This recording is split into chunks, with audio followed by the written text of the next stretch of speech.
Hey, Beth, thanks so much for being here. Thank you for having me. So, I like to start each of these conversations with me reading the biography that you, the guest, has provided. And then we just kind of go from there. So, Beth, this is the biography that you provided: 26 years DPD, six as a Marine Reserve, retired 5 years ago, loving life, living it, and then the little. And Right. I cracked up when I saw it because it's perfect. It's absolutely perfect. And of course, you're invited to share whatever you want to about yourself. Is there anything that you would want to add to that before we get going? No, I'm living life to its fullest. Absolutely. And where are you currently? I'm actually in Spain. In what city are we in, Jamie? Oh, Abaden. about Abaden. Abaden, Spain. I am doing the Camino de Santiago with Jamie Keogh, who was on a previous podcast with you before we started, and we are about 7 days out, 6, 7 days out before we finally finish the 518-mile trek. That Okay, is so awesome. 9 days out. Sorry, I was thinking, wishing earlier. We've So, been out and of here for individuals who might not be familiar with this, and Jamie did share some about it, but you're literally walking every day. You walk every yeah, day, and you stay in small towns, or you stay in predetermined areas that are welcoming to the pilgrims from all yeah. around the world. And it could be very, very planned, or it could be very by the seat of the pants, right? It can be. We've done a little bit of both. The seat of the pants. If we do it by the seat of the pants, that means we have to get up really, really early in the morning and walk really, really fast, and we don't get to enjoy it because a lot of places only have so many beds, and what they call albergues, which is kind of like dorm rooms, and you do a shared meal and all that. But they only have so many beds, so you got to get there early so you can have a bed. If not, then you have to walk extra miles and keep going. Which I guess they say it's all about the journey, but I would like to know personally that I had a bed waiting for me and food. Yes, no, you're right. A couple of times a lot of the albergues also do a private side, and so you can actually pre book them and stuff. And so that's what we've been doing. It's a lot cheaper than a hotel. You still get the albergue, the pilgrimage, the meal, the communal meal, and everything with everybody. One of the neatest ones that we did, or I think that we did, was when we got to actually stay in a convent. And no, the convent didn't burn down when I walked in or left. It was still there when we left. That's funny. Nobody Yeah, would have thought it burned down, Beth. Nobody would yeah, have thought it burned down. prove that it's still there. But it was an old monastery, or an old convent run by nuns, and then they since moved it, and so they converted it into a huge albergue, which was great. The food was amazing, and they actually let us have more than one bottle of wine, and got to meet a lot of different people and just sit and talk and hear their pilgrimage. And we had the pilgrim's blessing and everything by one of the volunteers there, so it was great. Sounds fabulous. Really does. And I know you have your glass of wine now with you. And do y'all do local wines on this trip? Yes, and actually, even the cheap wines are really, really good. I mean, I can get a bottle of wine for $1 here, and it's not Mad Dog 2020 or Strawberry Hill or Boone's Farms. It's actually really good. Okay, so full disclosure, you and I have known each other for quite a long time. I believe it was from our Dallas Police Department running team. Yes, Is yes. probably where I first met you. And that would have been a long time ago. I mean, our children were, well, your son wasn't even born. No, Yeah. And my boys were very, very young. So that was quite a while ago. You know, gosh, 27 years ago, maybe 26 oh years yeah, ago. Yeah. yep, A long time ago. And of course, we've known Jamie yes. for just as long, well, me longer. You And retired. actually, where Jamie also was through the running team. Oh, okay. Yeah. Okay. So isn't that funny, the relationships that have been formed over these years? That's super Oh yeah. cool. Super cool. Who knew when we were jumping the fence of Fair Park to run the Cotton Bowl stairs illegally, that you two would be over in Spain 20 some years later together? That is so cool. So cool. We traveled a lot together. Yeah. Yeah. Yeah. When you decided to retire, approximately what, 5 years ago, I think you had 26 years on at the time. Yes. What was it just a thought? I mean, was it just like a upside the head smack that it's time to go? Was it a process? How did you decide to leave? What a very good career that you had. You were very successful. You were very well respected. You served very well your coworkers, the citizens. What made you decide to pull the plug on that? It was one of those where I've always thought as a 20 and out type person. And then I obviously stayed longer. And just with the changing of times and my role with being a vice president with the DPA, my role as a youth supervisor with missing persons, runaways, and then just the criminal crimes and stuff. And then also being a Go Ruck captain leader and a Team RWB leader. I just had so many hands, so many irons in the fire. I just really wasn't giving any service to anybody. So I was like, you know what? I'm done. I paid all my bills off. I had a mortgage and a truck payment at the time. That was it. And I could live off the pension. And I left. And I'm loving life and living it today still. Was it something that you decided to do and you were able to just do it, or was there a couple months involved in that? Was there a timeline after you made the decision? After I made the decision, there was a timeline because I wanted to retire on my 50th birthday, which was August the 10th. But per the pension, I had to retire on August 7th. So, which was fine because now I can say I actually retired when I was 49 years old and not 50.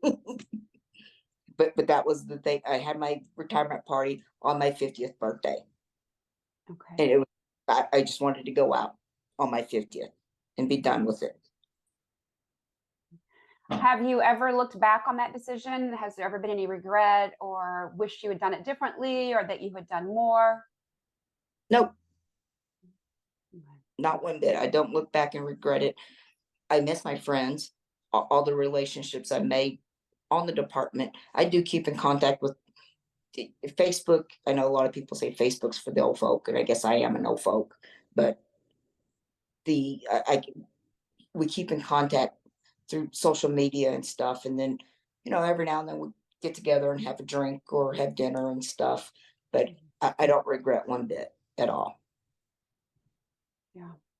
That's one of the things that a lot of my retirement clients, they mention that they had all these relationships at work and they just thought that they were going to translate into retirement, because they've worked with these people 20, 25, 30 years. And, they were there for weddings and babies born and tragic things at work and divorces and kids in college and stuff like that. And they just thought that those relationships were always going to continue.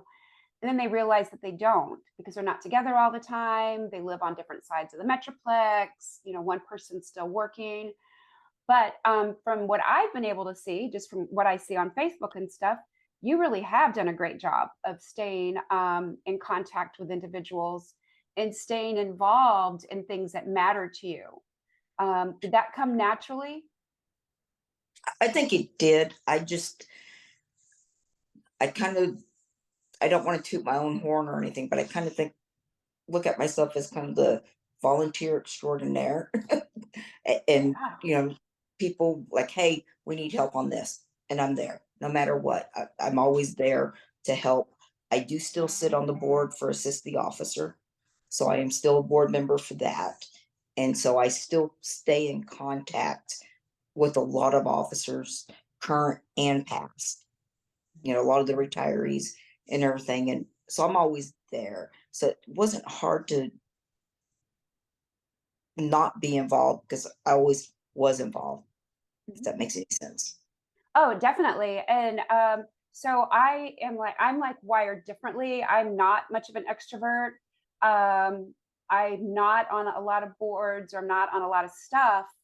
And so I find I have to be very, very intentional about it, because if I were to not be intentional about it, I wouldn't be involved in things that matter to me, very, very much.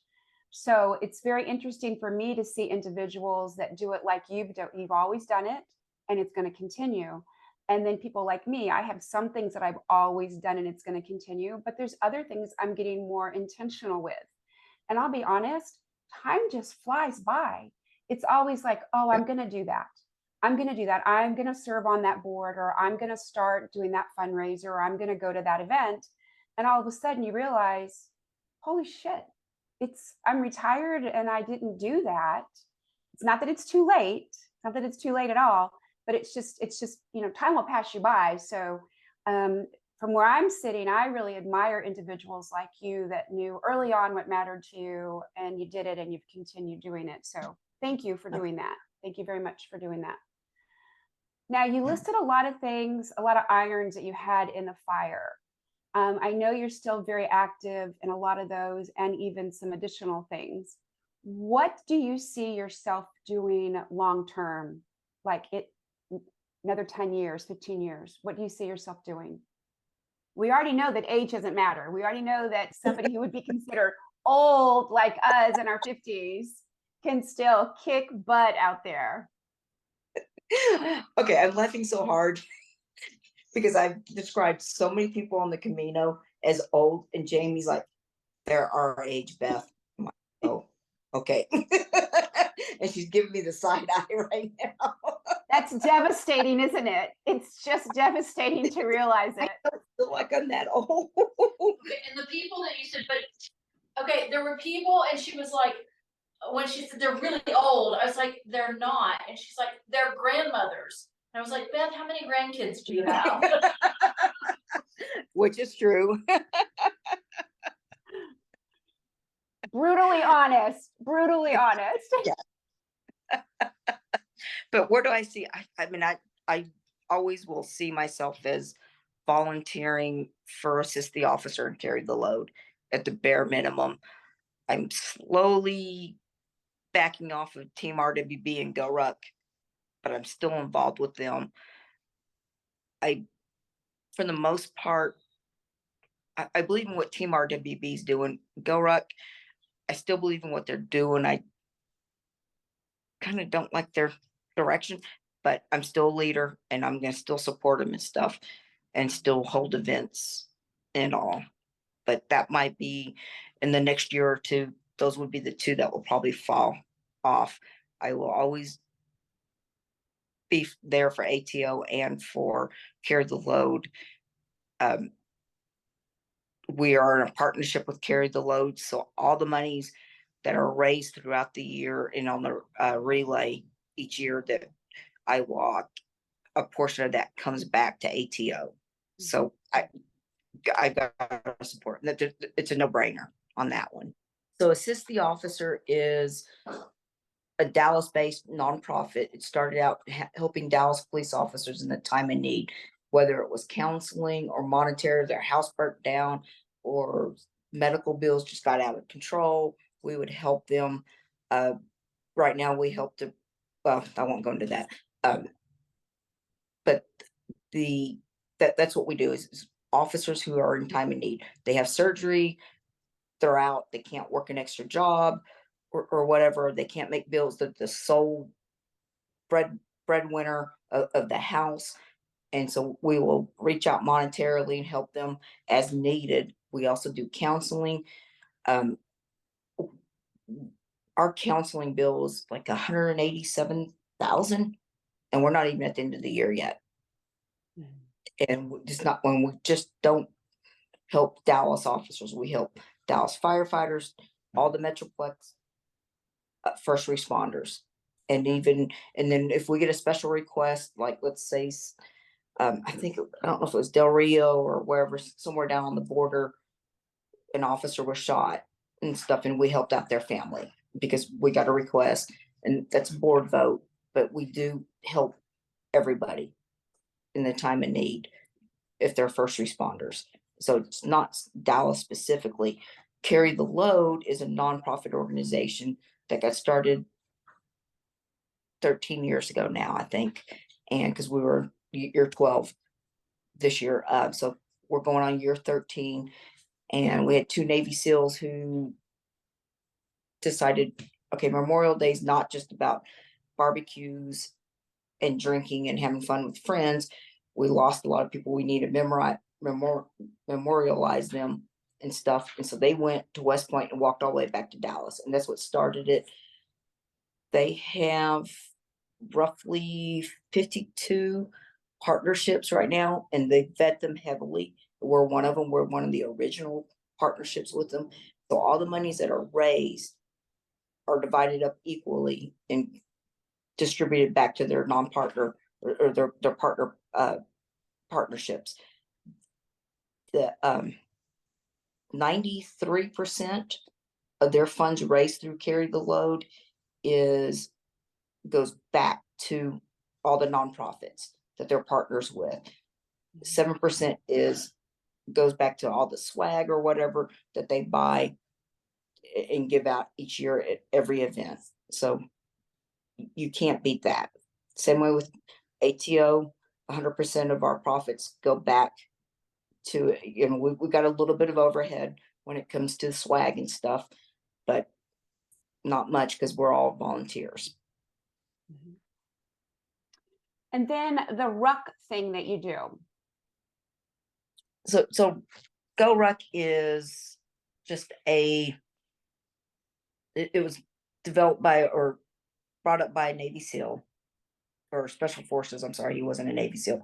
And it's rucking. It's weighted, it's hiking, urban hiking with a weighted backpack is all it is. And then you can incorporate exercises and stuff. They have events which incorporate team building. So it's not just you out there on your own. Everybody's in there participating. You've got to finish this, what they'll call it an evolution. You may have to get this log from point A to point B in 5 minutes. And you may have 20 people, but you have to figure out as a team how to do it and work together. It's team building. I just laugh because you say all. It's just a weighted pack, and I'm like, I've seen you out there. It is not just a little weighted pack. It's, at times I've carried 40 in the pack and 60 on my an extra sandbag at the same time. So yeah. So wow. But again, lots of inspiration to other people because they can see you and they can say, yes, she's extraordinary in some ways, but she is a first responder. She is a female. She has children and grandchildren and lives a life and has friendships and relationships, but she's still out there doing something physical. She's doing something that keeps her in community. She's doing something that keeps her physically and mentally, in shape and giving back and serving. And those are all things that, I sound very coachy right now, but these are all things that we know we need to survive. Yes. We need to survive. And so it's like, we're not retiring from something so much as we're retiring to something. And from the outside looking in, it looks as if you have absolutely done that. Quick question. This is not the final question, but it's a quick question for you. Is there anything that you would have done differently since you've retired? No, I'm happy with my decision, and I love life. I'm living it. I wish COVID hadn't hit, because I would have lived it a little bit more sooner, but than later. But it's great. I've got Okay. great friends that support me, and I support them, and I get to see them once or twice a week, sometimes more, and stuff. And then I see Jamie at least once a year now that COVID's over with and stuff, even though she lives all the way in Ireland. But it's all good. It's great. I think the only advice I could give people is, when you decide to go, pay everything off, or at least get as much as you can paid off, and just live life and go. Yeah.